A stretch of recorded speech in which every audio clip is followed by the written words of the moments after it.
There's a tremendous amount of excitement around the club. Everybody seems to be very heavily invested in it, from the coaching staff to the management staff to the players. Everybody's really focused on that.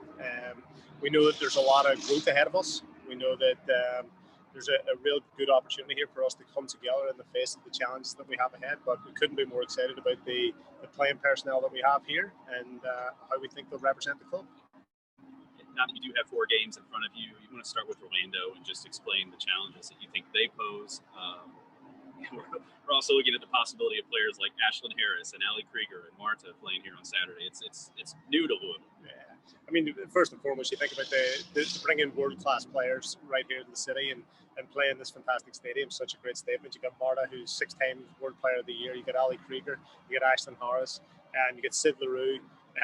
You've got a real long list there of experienced pro players, and we expect them to play like pro players on the day. It's up to us to try and understand what their intentions are from the very start and the challenges that they're going to try and put in front of us, and ultimately how we can nullify that and hopefully come out with a great performance. Would you prefer another couple weeks of preseason? Like, do you feel like you guys are ready for games, or at this point is it like, look, we just need to see what we got in an actual match? Good question. I mean, yeah, we definitely. I feel like we lost a lot of time at the very start due to the weather challenges that we had.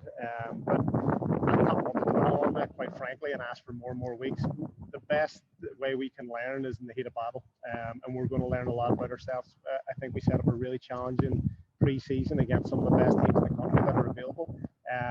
And other than playing respective NWSL teams, I'm not sure we could have faced bigger challenges.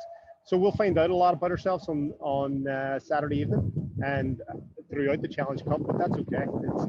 This is not linear. Our way to success is not just going to be very straightforward and easy. We're going to have to face adversity. We're going to have to overcome challenges, and that's ultimately what we're prepared to do.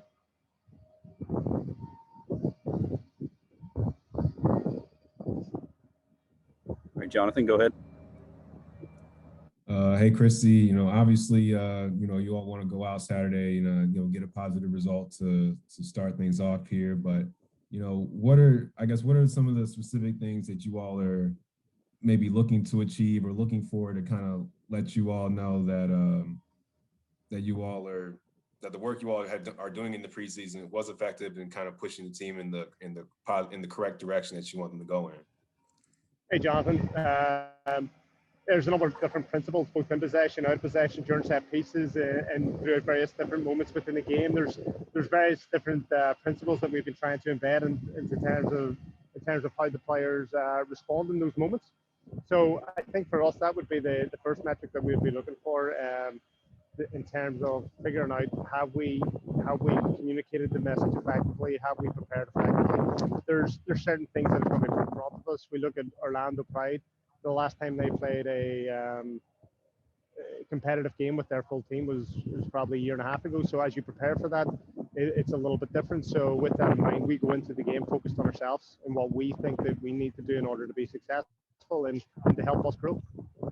And a quick follow-up, I know you all put out, or I said this in some of the material you all put out, but could you just clarify quickly, the Challenge Cup games, which of those games are going to count towards you all's regular season win and loss record?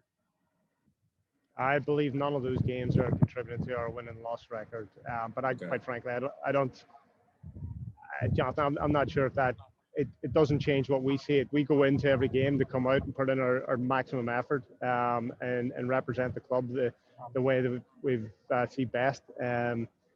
You could lose all 4 games and say it was a massive success because we've grown, we've been challenged, or you could win all 4 games and look back and say that was absolutely dreadful. So I think that we'll not be looking at the win-loss column in the early days. We're looking at the growth that we want out of the team and out of the competition. All right. Is the team healthy, or are you all dealing with any injuries, or what's kind of the collective health of the team as you all get started here or look to get started here? The collective health of the team, like is everyone healthy? You all dealing with injuries? Yeah.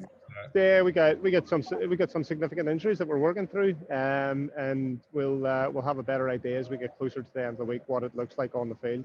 But the energy within the team, the commitment from the team has been absolutely tremendous. All players have put forth a world-class effort throughout practices and throughout pre-season and against some of the competition that we've seen. So, we're excited and we're very proud of them, and we're ready for the challenge ahead.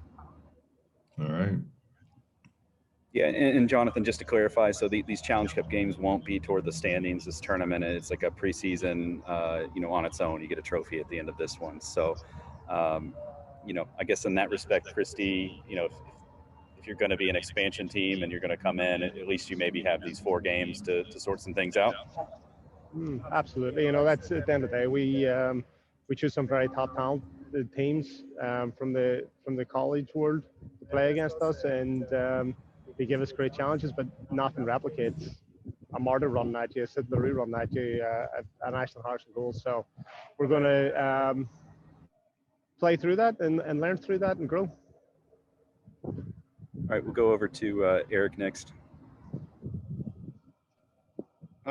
Yeah, Christy, a season like this is always a discovery process, probably start to finish. But what, as you look at the personnel you've assembled, what you have right now versus maybe what you expected, how do those 2 things differ?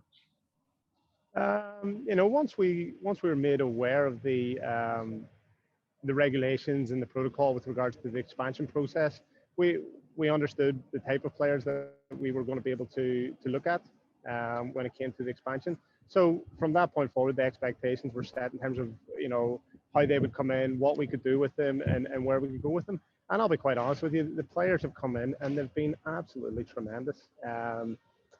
Brilliant players who are really committed to getting into the battle and getting into the journey of growing this out.